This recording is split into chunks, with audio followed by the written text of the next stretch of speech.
Good morning friends. So welcome to the prelims booster session. जैसा आपको पता है कि पहले सारे टॉपिक्स को हिंदी में डिस्कस करेंगे, फिर सारे टॉपिक्स को इंग्लिश में डिस्कस करेंगे। तो पहले हिंदी में डिस्कशन शुरू करते हैं। पहला टॉपिक है रिकॉनेसेंस व्हीकल।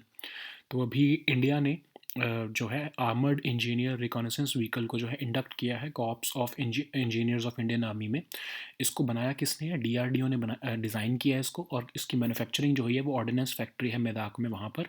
और भारत इलेक्ट्रॉनिक्स लिमिटेड जो है बेल जिसको आप कहते हो, पुणे में उन्होंने इसको बनाया है। ठीक है, अब इसका काम क्या होगा? अब सोचो एक मिलिट्री फॉर्मेशन, एक मिलिट्री की रेजिमेंट समझ लो।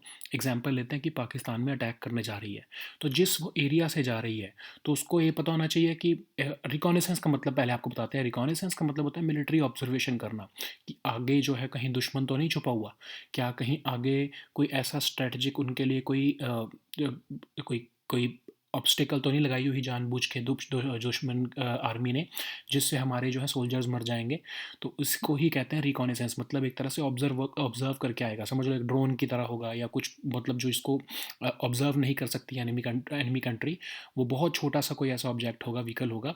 या फिर इस केस में अब आप देखोगे, अगर इसकी फ़ोटो देखोगे तो आप इसको टैंक जैसा दिखेगा आपको देखने में।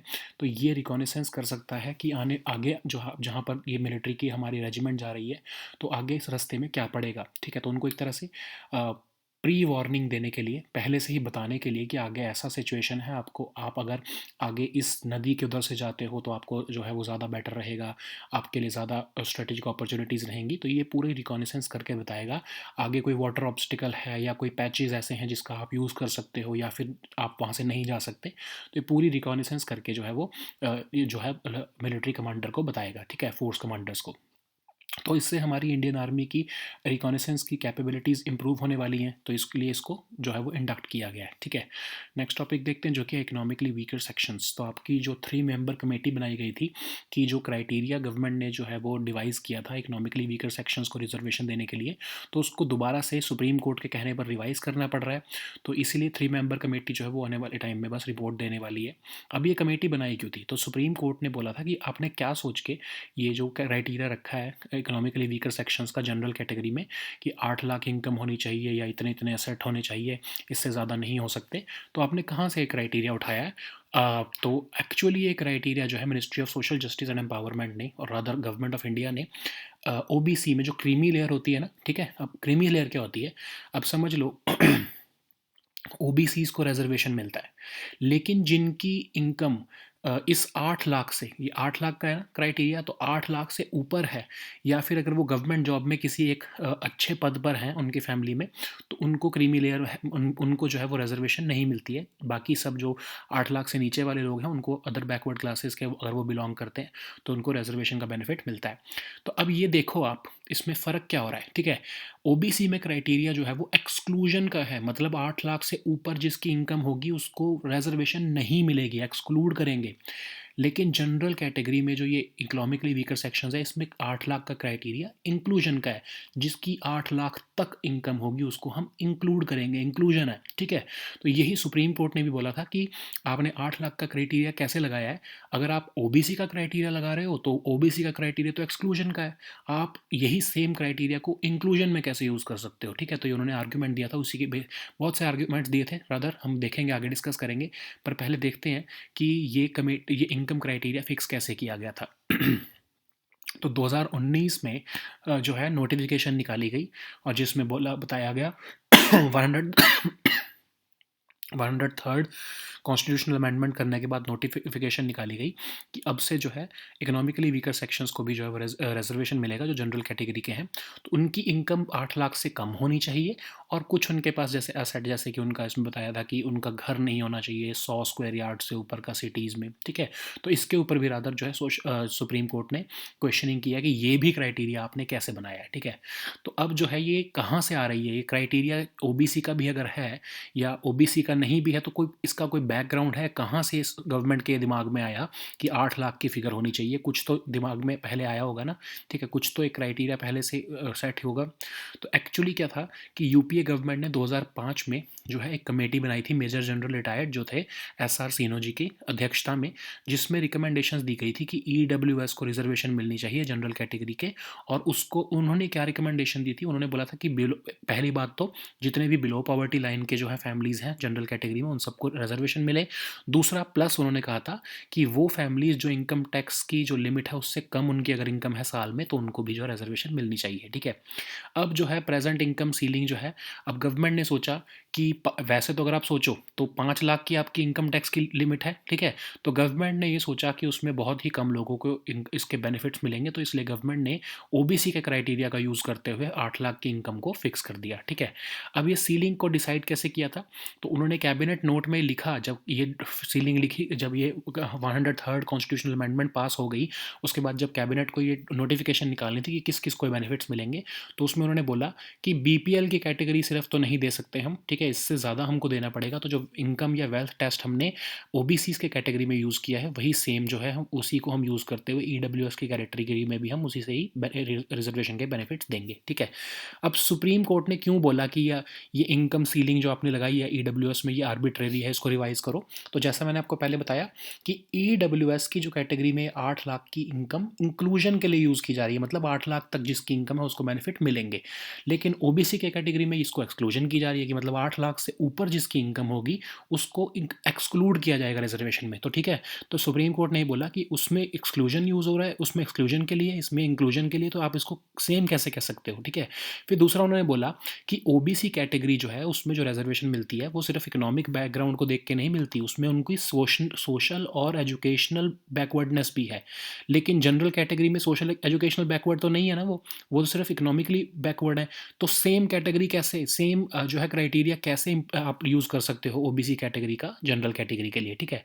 फिर उन्होंने ये बोला कि जो आपने ये घर का या रेजिडेंशियल होम का आपने जो क्राइटेरिया लगाया है कि समझ लो, जैसे आपको याद होगा कि 100 स्क्वायर यार्ड से ऊपर का घर नहीं होना चाहिए, तो ये आपने कहाँ से जो है वो फिगर जो है वो डिराइव की है, और क्या ये फिगर सेम है मेट्रो सिटीज़ में और नॉन मेट्रो सिटीज़ में। मतलब कि मेट्रो सिटीज़ में भी आपका किसी के पास अगर 100 स्क्वायर यार्ड से ऊपर का घर है तो उसको ये नहीं मिलेगी रिजर्वेशन, और अगर नॉन मेट्रोपॉलिटन सिटीज़ में भी अगर उनका घर अगर 100 स्क्वायर यार्ड से ऊपर है तो उनको ये बेनिफिट्स नहीं मिलेंगे। तो क्या आपने ये क्राइटेरिया कहाँ से फिक्स किया कि यहाँ पर जो है प्राइजेस जो हैं या फिर जो असेट की जो वैल्यू है वो सेम है, हो सकती है क्या कभी मेट्रो सिटीज़ में, ठीक है। जो दिल्ली में प्राइस है वो क्या समझ लो कुरुक्षेत्र में या वो पानीपत में प्राइस जो है वो 100 स्क्वायर यार्ड का होगा, वो तो बहुत ज़्यादा डिफरेंस होगा, ठीक है। तो इसलिए उन्होंने क्राइटेरिया को बोला कि आर्बिट्रेरी क्राइटेरिया, इसको आप रिवाइज करो, इसलिए जो कमेटी बनाई है वो आने वाले टाइम में रिपोर्ट देने वाली है, ठीक है। तो नेक्स्ट टॉपिक देखते हैं जो कि है मल्टी स्टेट कोऑपरेटिव्स। तो अभी यूनियन होम मिनिस्टर जो हैं, जो अभी आपके मिनिस्टर ऑफ कोऑपरेशन भी बने हैं रिसेंटली, तो उन्होंने बोला कि आने वाले टाइम में हम बहुत जल्दी multi state cooperative societies act को भी 2002 जो है उसको भी अमेंड करने वाले हैं, ताकि उसके अंदर जो लूप होल्स हैं उसको प्लग किया जा सके, ठीक है। तो अभी जो मल्टी स्टेट कोऑपरेटिव सोसाइटीज़ का क्या स्टेटस है, तो ये कोऑपरेटिव सोसाइटीज़ वैसे तो स्टेट सब्जेक्ट है, ठीक है, तो मतलब वो स्टेट में रजिस्टर की जाती हैं। लेकिन अगर वो सोसाइटीज़ एक स्टेट से ज़्यादा स्टेट्स में फंक्शन कर रही हैं तो वो मल्टी स्टेट फंक्शन कर रही है ना, तो इसलिए मल्टी स्टेट कोऑपरेटिव सोसाइटीज़ जो है वो सेंट्रल गवर्नमेंट के डोमेन में आ जाती हैं। अब जहाँ जहाँ पर वो ऑपरेट कर रही होंगी, समझ लो जैसे एग्जांपल लें कि कोई कर्नाटका की जो है कोई सोसाइटी है वो महाराष्ट्र में भी अगर ऑपरेट कर रही है, तो वो कर्नाटका में भी और महाराष्ट्र में दोनों जगह उसको रजिस्टर होना पड़ेगा। और जो है आई एम सॉरी, जो उसको जो है उसमें मेंबरशिप जो है दोनों स्टेट्स की होगी और उनको रजिस्टर होना पड़ेगा multi state cooperative societies act में, ठीक है। और जो बोर्ड ऑफ डायरेक्टर्स होंगे इस मल्टी स्टेट कोऑपरेटिव सोसाइटी के, वो दोनों स्टेट से आएंगे, क्योंकि वो दोनों स्टेट्स में ऑपरेट कर रही है वो सोसाइटी, है ना। इसीलिए जो है वो दोनों स्टेट से उनको रिप्रेजेंटेशन देनी पड़ेगी बोर्ड ऑफ डायरेक्टर्स जो उस कोऑपरेटिव सोसाइटी के होंगे। अब जो है एडमिनिस्ट्रेटिव और फाइनेंशियल कंट्रोल जो इन मल्टी स्टेट कोऑपरेटिव सोसाइटीज़ का होता है वो सेंट्रल रजिस्ट्रार पे होता है, जो दिल्ली में बैठता है, सेंट्रल गवर्नमेंट का नॉमिनी होता है वो, ठीक है, जिसको हम सेंट्रल कोऑपरेटिव कमिश्नर भी कहते हैं। वो दिल्ली में बैठते हैं और वही एडमिनिस्ट्रेशन देखते हैं और फाइनेंशियल कंट्रोल देखते हैं इन मल्टी स्टेट कोऑपरेटिव सोसाइटीज़ का। याद रखो, सेंट्रल रजिस्ट्रार सिर्फ मल्टी स्टेट कोऑपरेटिव सोसाइटीज़ का जो है वो एडमिनिस्ट्रेटिव और फाइनेंशियल कंट्रोल देखते हैं। लेकिन स्टेट रजिस्ट्रेटेड सोसाइटी, समझ लो सिर्फ जो महाराष्ट्र में होगी अगर कोई कोऑपरेटिव सोसाइटी, तो उसका जो फाइनेंशियल और एडमिनिस्ट्रेटिव कंट्रोल है वो स्टेट रजिस्ट्रार्स के पास होगा, उसमें सेंट्रल गवर्नमेंट का कोई रोल नहीं होता। लेकिन अब आप ये सोचो कि जो स्टेट की जो रजिस्ट्रेटिव सोसाइटीज़ हैं जो एक ही स्टेट में फंक्शन कर रही हैं, उनकी जो आपकी एडमिनिस्ट्रेशन का जो क्राइटेरिया है वो बहुत ही वेल डिफाइंड है, बहुत ही उसमें सारे प्रोसीजर्स डिफाइंड हैं, उसमें इतना ज़्यादा चेक्स एंड बैलेंसेस बनाए गए हैं ताकि कोई घपले का या कोई धांधली का जो है वो चांस ना रहे, ठीक है। लेकिन जो सेंट्रल गवर्नमेंट के जो सेंट्रल रजिस्ट्रार है जो मल्टी स्टेट कोऑपरेटिव सोसाइटीज़ का, उसमें जो सेंट्रल रजिस्ट्रार है उसके पास इतनी पावर्स नहीं दी गई कि वो ठीक से जो है मल्टी स्टेट कोऑपरेटिव सोसाइटीज़ को रेगुलेट कर सके, ठीक है। अब होता क्या है, ठीक है, कि बोर्ड ऑफ डायरेक्टर्स जो है मल्टी स्टेट कोऑपरेटिव सोसाइटीज़ में उनके पास ज़्यादा पावर्स दी हुई हैं रादर देन सेंट्रल रजिस्ट्रार के, ठीक है। अब इसमें क्या होता है कि day to day government control जो है वो ऐसी सोसाइटीज़ में बहुत कम है जो मल्टी स्टेट कोऑपरेटिव सोसाइटीज़ में, ठीक है। और जो सेंट्रल रजिस्ट्रार है उनके पास तो मतलब एक इंस्पेक्शन करने की भी उनके पास इंडिपेंडेंट पावर नहीं है, उसमें भी क्राइटेरिया लगाया हुआ है कि जब तक आपके 1/3 बोर्ड मेंबर्स अलाउ नहीं करेंगे और 1/5 नंबर ऑफ मेंबर्स जो है उस सोसाइटी के अलाउ नहीं करेंगे, तब तक कोई इंस्पेक्शन तक भी नहीं हो सकती उस सोसाइटी में, मल्टी स्टेट कोऑपरेटिव सोसाइटी में। तो आप देख रहे हो कितना मतलब जो है वो रिजिड एक तरह से है, कितना ज़्यादा इसमें स्कोप है कि घपला हो सकता है, ठीक है, क्योंकि सेंट्रल गवर्नमेंट का कंट्रोल ही नहीं है उसके ऊपर कोई, ठीक है। अब जो है इवन सेंट्रल गवर्नमेंट का जो है सेंट्रल रजिस्ट्रार होता है उनका कोई ऑफिस भी नहीं है, ठीक है, वो सारा ऑफिस जो है वो दिल्ली में होता है, ठीक है। तो मल्टी स्टेट कोऑपरेटिव सोसाइटीज़ जो है वो दिल्ली से रेगुलेट हो रही है। तो एक तरह से तो कम्युनिकेशन गैप आ गया कितना बड़ा, ठीक है। सारी कम्युनिकेशन जो है वो ऑनलाइन हो रही है या फिर लेटर्स एक्सचेंज हो रही हैं, ठीक है। अब इसमें क्या होता है, क्योंकि कोई ओवरसाइट तो है नहीं है, ठीक है, सारा जो है वो सेंट्रल रजिस्ट्रार को जो है वो रेगुलेट करना है, लेकिन वो सेंट्रल रजिस्ट्रार बैठा है दिल्ली में। तो इसलिए बहुत से जो अब खासकर जो क्रेडिट सोसाइटीज़ हैं जो फाइनेंशियल डीलिंग्स कर रही हैं ऐसी कोऑपरेटिव सोसाइटीज़, उनमें वो इस बात का फ़ायदा उठा लेती हैं कि इतनी ज़्यादा लूप होल्स हैं इस एक्ट में, multi state cooperative societies act में कोई अच्छी रेगुलेशन नहीं है, तो वो उसमें पॉन्जी स्कीम्स ले आते हैं, कोई ऐसे घपले कर देते हैं, फाइनेंशियल स्कैम कर देते हैं, क्योंकि उन्हें पता है कि इतने ज़्यादा लूप होल्स हैं जो कि स्टेट की कोऑपरेटिव सोसाइटीज़ में नहीं है, तो इसका फ़ायदा लिया जाए, ठीक है। अब इसलिए अमेंडमेंट करने का जो है वो होम मिनिस्टर ने बोला, या फिर जो मिनिस्टर ऑफ कोऑपरेशन भी वही हैं, तो उन्होंने बोला कि हम इसको अमेंड करेंगे ताकि जितने भी लूप होल्स हैं इनको हम रोक सकें, ठीक है। तो पहला तो इसमें कहा जा रहा है कि आने वाले टाइम में शायद सेंट्रल गवर्नमेंट इसकी मैन पावर को इंक्रीज़ करेगी, दिल्ली में भी सेंट्रल रजिस्ट्रार की भी, और ऑन ग्राउंड प्रेजेंस भी लाने की कोशिश करेगी, स्टेट्स में भी जो जो जो आपकी मल्टी स्टेट कोऑपरेटिव सोसाइटीज़ हैं उनको भी ठीक से रेगुलेट करने के लिए वहाँ पर भी जो है मैन पावर बढ़ाई जाएगी, ठीक है। अभी तो सब कुछ ऑफकोर्स जैसे मैंने आपको बताया कि दिल्ली से ही कंट्रोल होता है, ठीक है, और टेक्नोलॉजी का भी यूज़ बहुत किया जाएगा ताकि ट्रांसपेरेंसी लाई जा सके। फिर ये भी सजेशन दिया जा रहा है कुछ एक्सपर्ट्स द्वारा कि जो एटलीस्ट एडमिनिस्ट्रेटिव कंट्रोल है वो आप स्टेट कमिश्नर्स के हाथ में दे दो, क्योंकि आप सारा कुछ दिल्ली में बैठ के जो है वो नहीं देख सकते, तो इसलिए स्टेट कमिश्नर्स के हाथ में दे दो। अब समझ लो कर्नाटक और महाराष्ट्र में कोई मल्टी स्टेट कोऑपरेटिव सोसाइटी दोनों जगह अगर जो है वो ऑपरेट कर रही हैं, तो दोनों स्टेट्स के जो स्टेट कमिश्नर है वो उसकी एडमिनिस्ट्रेशन देख लेंगे अपनी अपनी स्टेट की, ठीक है। तो उसमें सेंट्रल रजिस्ट्रार को है जो है एडमिनिस्ट्रेटिव वर्क देखने की ज़रूरत नहीं है, ठीक है। सो नाउ नेक्स्ट टॉपिक देखते हैं जो कि है सैक्रिलेज एंड सिखिज्म। तो आपको पता है कि सैक्रिलेज के इंसिडेंट्स हो रहे हैं, बेअदबी के इंसिडेंट्स हो रहे हैं पंजाब में। गुरु ग्रंथ साहिब के ऊपर हुआ है एक इंसिडेंट अभी जो हमारे गोल्डन टेम्पल में। तो वहाँ ये क्यों इतना ज़्यादा सीरियस मैटर क्यों है, क्योंकि सिखिज़्म में जो गुरु ग्रंथ साहिब जी हैं उनको हम एक लिविंग गुरु मानते हैं। वो हम ये नहीं मानते कि वो सिर्फ एक बुक है या होली बुक है, ठीक है। ये माना जाता है कि वो 11th गुरु हैं, एक तरह से लिविंग गुरु हैं वो उनके लिए। तो अगर उनके गुरु को कोई अटैक करेगा, कोई उनके गुरु को फाड़ने की कोशिश करेगा, मतलब एक तरह से आप उनके गुरु को मार रहे हो ना, तो आप ये समझ लो कि आप रिलीजियस लीडर को, एक रिलीजियस पर्सन को आप मारने की कोशिश कर रहे हो, तो आपके खिलाफ जो है वो एक्शन बनता है, ठीक है। तो एक्शन लेते हैं वो, ठीक है। Of course I am not justifying lynching and all, मैं उस पॉलिटिकल बिकरिंग में नहीं जाना चाहता, बट मैं आपको एक एक क्लैरिफिकेशन देना चाह रहा हूँ कि बेअदबी क्यों इतनी सीरियस मैटर है सिखिज़्म के अंदर, क्योंकि गुरु ग्रंथ साहिब जी को एक लिविंग गुरु माना जाता है, उसको एक होली बुक नहीं माना जाता, ठीक है। अब जो सिक्स सेक्शन 295 है, उसके उसके अंदर पंजाब पुलिस जो है वो एक्शन लेती है। उसके अंदर जो है अगर कोई डिस्ट्रक्शन करने की कोशिश करे या डिफाइलिंग करने की कोशिश करे किसी भी प्लेस ऑफ वर्शिप में, तो उसको 2 साल तक की जेल हो सकती है, ठीक है। लेकिन सेक्शन 295A भी है जिसके अंदर 3 साल तक की जेल हो सकती है। लेकिन इसमें क्या होता है कि अगर कोई मेलिशियस इंटेंट के साथ किसी की रिलीजियस फीलिंग जो है वो हर्ट करने की कोशिश करेगा या आउटरेज करने की कोशिश करेगा, उसको 3 साल की जेल होती है। लेकिन इसमें अमेंडमेंट्स भी की गई हैं, ठीक है। 2015 में जब ये पहली बार बेअदबी के इंसिडेंट सामने आए, तो उस टाइम पर अकाली बीजेपी गवर्नमेंट ने एक बिल पास किया जिसमें कहा कि जो सेक्शन 295AA है इसको हमने बनाया है, और इसको जो है इसमें हम लाइफ इम्प्रिजनमेंट दे रहे हैं। अगर कोई भी बेअदबी करेगा गुरु ग्रंथ साहिब की तो उसको लाइफ इम्प्रिजनमेंट होगी, ठीक है।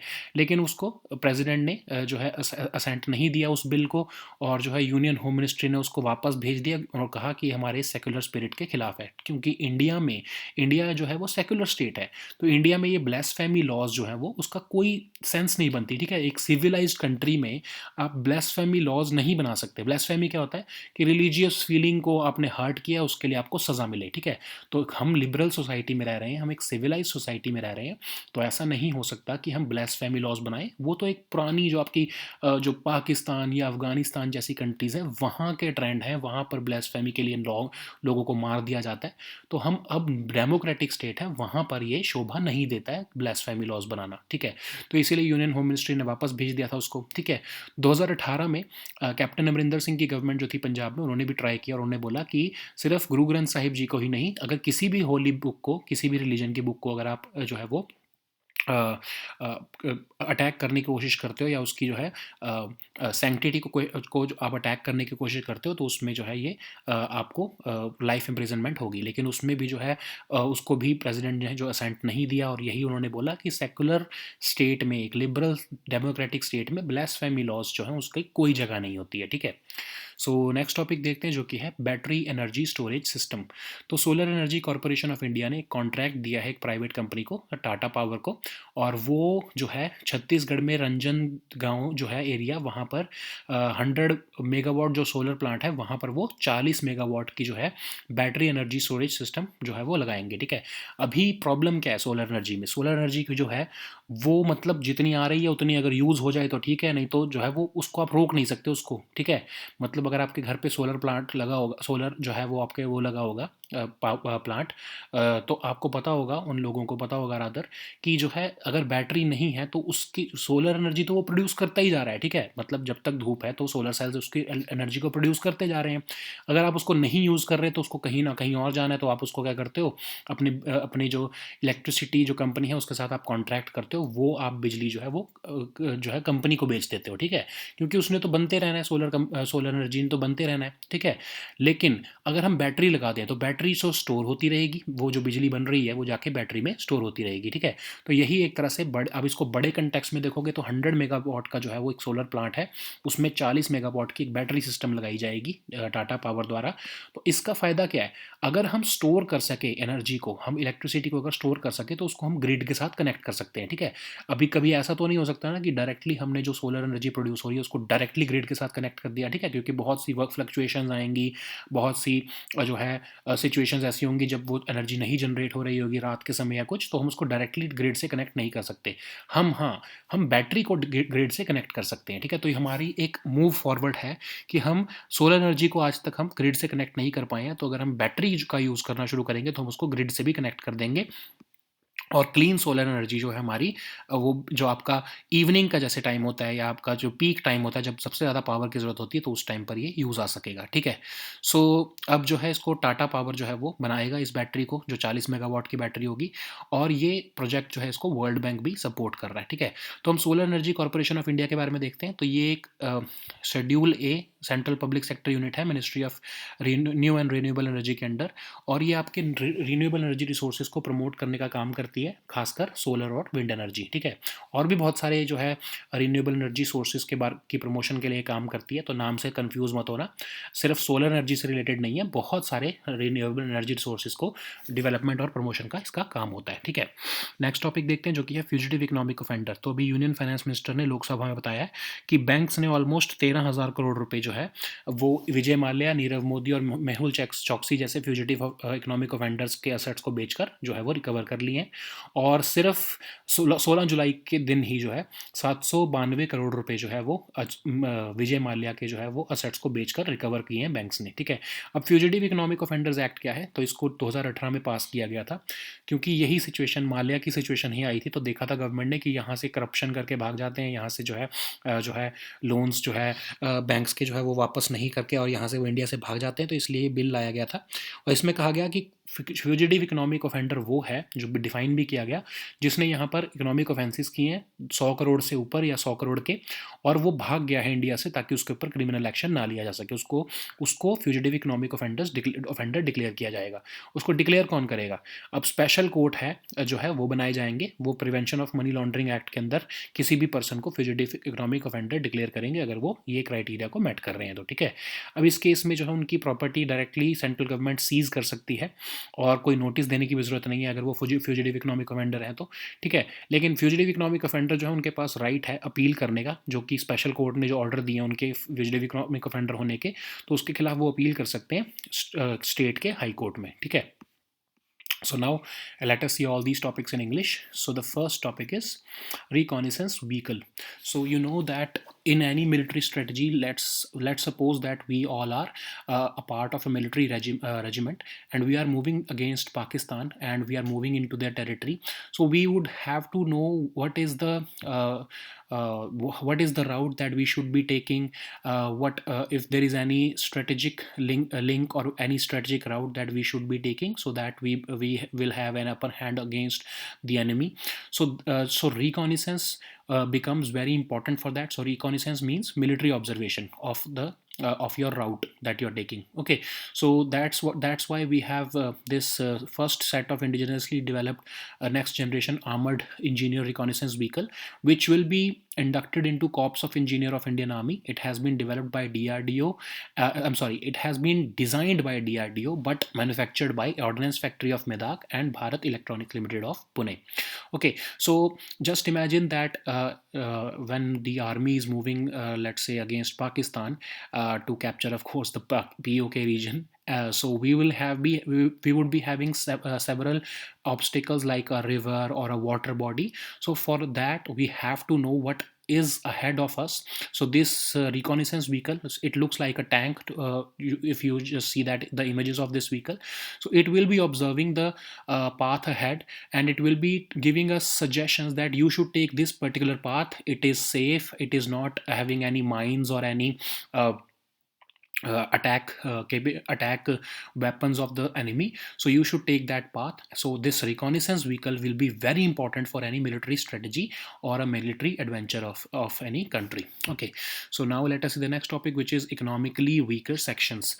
So after the wrap from Supreme Court, the government of India had established this 3-member committee to revise the income criteria for determining the economically weaker sections.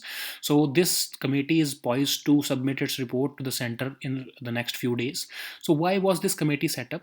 So Supreme Court had questioned the income criteria which our government has put forward for the economically weaker sections of society's reservation, and Supreme Court has called this number as arbitrary. This 8 lakh and this 100 square yard home and several other conditions which have been put for the for exclusion of economically weaker section of society members. So the Supreme Court has questioned that criteria. Okay, so what the government has actually done is it has utilized the creamy layer criteria of OBC category, that is the 8 lakh rupees income, and utilize that same criteria for the EWS reservation also. Okay, that's why the Supreme Court has fumed, and it has said that you should be developing a coherent and you should be developing a practical criteria for economically weaker sections of society. That's why this committee was set up by Ministry of Social Justice and Empowerment, and it is poised to submit its report in the next few days. So when were the income criteria fixed? So once the 103rd constitutional amendment was passed, the 2019 notification said that any any family whose gross annual income is below 8 lakh rupees, and it has certain other assets which were mentioned, of course, in this notification, they shall be eligible for gaining this economically weaker sections of society reservation in the government jobs and educational institutions. So this, how did the government arrive at this 8 lakh figure?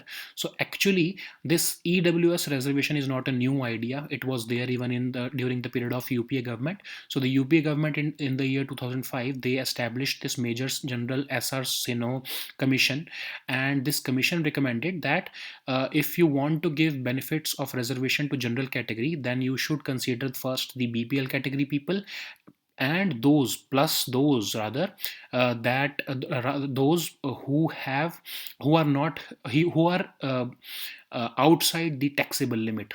So that's why the government thought that currently we have this 5 lakh rupees per annum tax limit, beyond which the income is taxed. So that's why they realized that 5 lakh would not be appropriate, and they adopted this 8 lakh criteria of OBC income or this OBC reservation. And that since then, this 8 lakh has become the bulwark of this EWS reservation. So how was this ceiling decided? How this government decided this EWS reservation to be 8 lakh and 8 lakh below figure? So actually, the government said, why did they not include BPL? So they said that establishment of BPL as a criteria for reservation is open to debate. So that's why we are using the wealth or income test which has been used in OBC category or creamy layer category in OBC community for the purpose of benefits of reservation. Okay, so why the Supreme Court has called this income ceiling arbitrary? Why the Supreme Court is not convinced about the 8 lakh criteria? So Supreme Court has made a very valid point. It has said that in OBC category, the intent is to exclude people who have more than 8 lakh rupees as their income from 8 lakh rupees, more than 8 lakh rupees income in a family, and those having more than 8 lakh figure in income in a family, they will be excluded from this OBC reservation benefits. But in EWS category, it is talking about inclusion. So for those who have less than 8 lakh income of income annual income of family, they will be included in this economically weaker section. So you can you see that OBC category, in OBC category, this 8 lakh is acting as an exclusionary figure, but in EWS category it is aimed at inclusionary figure. Okay, so that's why, how can you utilize this OPC category income criteria for EWS benefits? There is also another argument. So the Supreme Court has said that this people who are belonging to general category, but they have this less than 8 lakh figure less than 8 lakh annually income, they are just suffering from economic hardships. But in OBC category, they have also suffered from social and educational backwardness. So how can you compare this OBC with EWS? Okay, so it is not sensible to just copy and paste the criteria of OBC for EWS reservation. Okay, also they have questioned, the Supreme Court has questioned the asset exception criteria. So just imagine 100 square, we are just taking an example. Let's say that there is this criteria is in this category of reservation is that people having 100 square yard house in a city will be excluded from this reservation. So let's suppose someone is living in Delhi. So in Delhi, a 100 square yard home would be very expensive. If we compare it with, let's say, Sonipat, rather let's say Kapurthala. Okay, so in Kapurthala, that 100 square yard house would be very less as compared to Delhi. So how can you equate these two areas of metropolitan and non-metropolitan areas and come up with just one figure?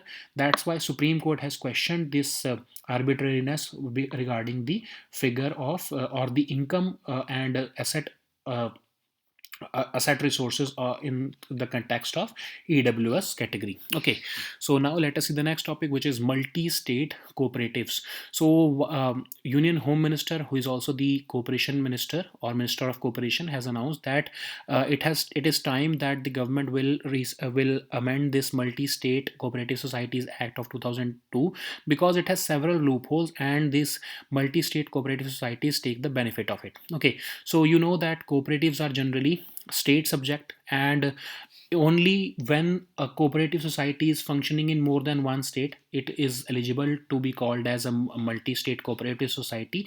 And all multi-state cooperative societies have their administrative and financial control with the central registrar who sits in Delhi.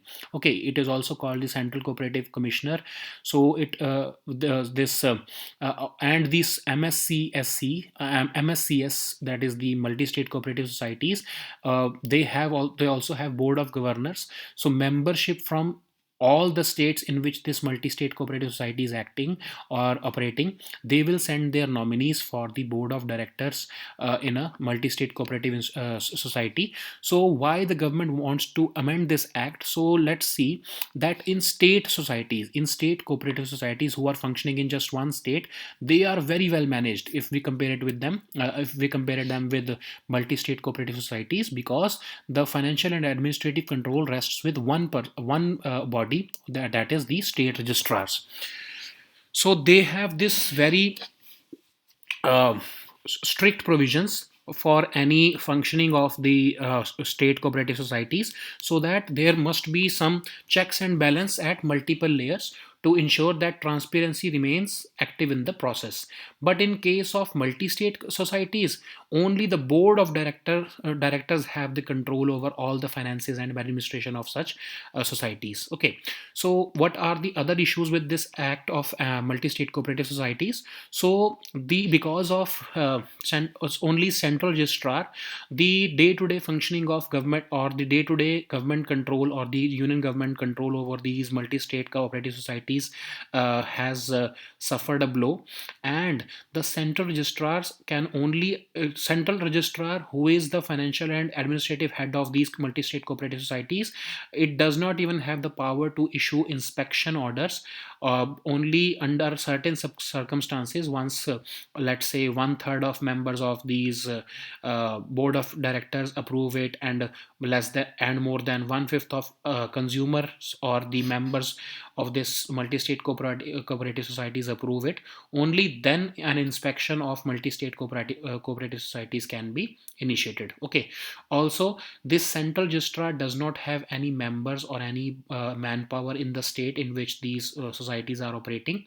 So the central registrar sits in Delhi, and every kind of communication between these multi-state cooperative societies, let's say a multi-state cooperative society is functioning in Karnataka, Gujarat, and Maharashtra. Okay, so because they do not have any common registrar or regulator in located in these three states, they have this central registrar who is sitting in Delhi.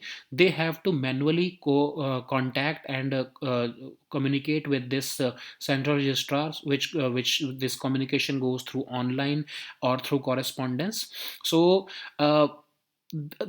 because of this lack of communication between the multi-state cooperative society members as well as the management, which is under the central registrar, the several multi-state credit societies have taken the benefit of it, and they have seen that there is no reporting from the central register for the central registrar. That's why they have taken benefit of this loopholes, and they have launched some Ponzi schemes harming the interests of the members of these societies. Okay, so what kind of amendments can we expect? So the government of course can increase the manpower with the central registrar, and it can even increase its manpower in the states in which these societies are functioning.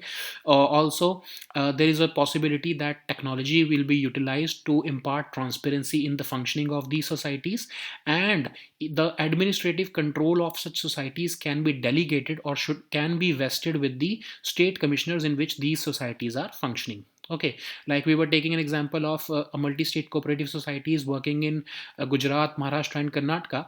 In that case, these states will be regulating or the administrative control of the society of this society in their respective states. Okay, through state commissioners. So now let us see the next topic, which is sacrilege in Sikhism. So you have seen that there were several instances where beadbi or sacrilege of Guru Granth Sahib Ji was initiated or attempted, and in return, the mob lynched the accused instead of handing him or her to the police. Of course, in this case, him. But what is this sacrilege? Okay, so this bedbi or sacrilege in Sikhism is very serious, because unlike other religions, they do not consider Guru Granth Sahib Ji as a book or a holy book. They consider it as a living guru. Okay, so it is the 11th guru of Sikhism, the Guru Granth Sahib Ji. So just imagine, if you have a religious guru whom you worship, if someone tries to harm that, even for you it may be a book or even a holy book, but for believers of Sikhism, they have this real person as or a real guru, which is exemplified by this Guru Granth Sahib Ji. Okay, so that's why this sacrilege or beadbi of Guru Granth Sahib Ji is a very big issue for Sikhs. Okay, so for incidents of sacrilege in Punjab, the police generally resorts to the use of Section 295 and Section 295A of the IPC. In Section 295, there is a provision of 2 years imprisonment, and in Section 295 is applied when there is destruction, damage, or defiling of a place of worship. But and in this case, 2 years imprisonment is there. The provision for 2 years imprisonment is there. But in case of Section 295A, the term of imprisonment is 3 years. Why? Because in this category, in this offense, the person is accused of deliberately or maliciously intending to outrage the religious feelings of any class of citizens. Okay, so that's why there is an increased number of years or months in imprisonment, as if we compare it with Section 295.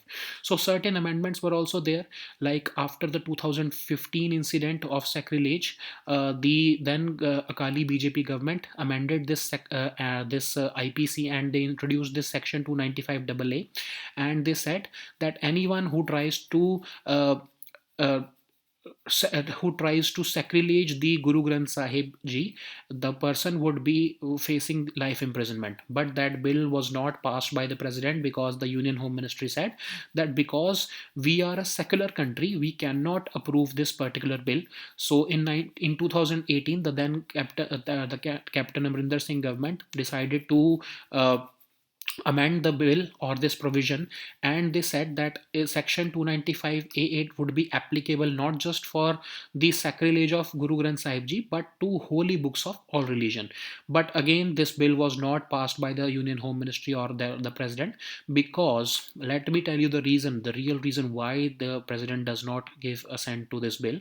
Because India is a democratic state, India is a liberal democracy, India is a secular democracy, and there is no place for blasphemy laws in India, because we are a civilized society, we are democratic society. So we cannot have laws like Pakistan or Afghanistan like countries in India. Okay, that's why Indian government is reticent about these laws. So that's why these amendments or these laws have never been enacted in the country. Okay, so now let us see the next topic, which is battery energy storage system. So Solar Energy Corporation of India has given a contract to Tata Power Solar System company for setting up a 40 megawatt battery energy storage system upon the project of SECI, that is the Solar Energy Corporation of India, where they are setting up 100 megawatt of solar power plant in Rajnandgaon area of Chhattisgarh. Okay, so this is basically the largest grid connected project of battery energy storage system. So for those who are using this solar energy plants at their home, they would be knowing that this is a continuous process. If you have this solar energy cells in at or photovoltaic cells at your home, you would be knowing that you cannot stop it from producing electricity or energy when the sun is shining. Okay, so we can only either utilize it or let it go wasted or let it go, uh, because generally we make contracts with the power companies, and these power companies pay us because we connect our the production of this electricity with their wires, and we sell it to them, and they pay us, or they deduct the amount that we have sold them through this solar energy of ours, and they deduct it from our total bill, because we are selling them. But in case we buy this battery system, so we can store this energy which is produced by the solar power plants, or the photovoltaic cells in our case. So just imagine that particular thing at a very big level. The solar energy power plant is producing continuously electricity, and if we have this 40 megawatt battery energy storage system, we would be able to store that energy. And only after storing the energy in a battery, we would be able to connect that battery or this energy which is produced by solar energy, by the sun, to a grid. Okay, so this will be a very big project, and Tata Power has been selected for it. So we will be producing electricity through renewable source of energy, that is the solar energy, and we would be using that energy to charge the battery. And after connecting it with the grid, we would be supplying about 40 megawatt of electricity to the grid. Okay, so what is this? This project, of course, is supported by the World Bank, and this Solar Energy Corporation of India is a Schedule A central public sector unit under the Ministry of New and Renewable Energy, and it aims to promote and develop various renewable energy resources, not necessarily solar energy only, and but it is majorly focused upon solar and wind energy. Okay, so now let us see the next topic, which is fugitive economic offenders. Fugitive economic offender. So Union Finance Minister has told Lok Sabha that about 13,000 crore rupees have been recovered by the banks from these fugitive economic offenders like Vijay Mallya, Nirav Modi, and Mehul Choksi. Okay, so on 16th July this year, about 792 crore rupees were recovered by the banks by selling the assets of Vijay Mallya at in India. And what is this fugitive economic offenders, or what is this act particularly? So this act was enacted in July 2018 because of this situation of Vijay Mallya and Nirav Modi and the likes of such people. So they left the country after committing a serious financial fraud. So it also, this act defines a fugitive economic offender as the one who has committed some offense in India, and it has and the amount of that offense is 100 crore or more, and the person has ran away from India to avoid criminal prosecution. In that case, a special court dealing with Prevention of Money Laundering Act, under the powers given to that special court under this PMLA Act, this special court would be able to declare that person as fugitive economic offender. Okay, so after the person is declared as the fugitive economic offender, the process of attaching the property starts, and the central government has the power to seize the assets of that particular fugitive economic offender. And there is a chance for the fugitive economic offender to file an appeal against his inclusion as a fugitive economic offender, and the person can only file an appeal before the state high court. Okay, so basically these were our topics for today. We'll meet next time with new topics. Until then, goodbye and take care.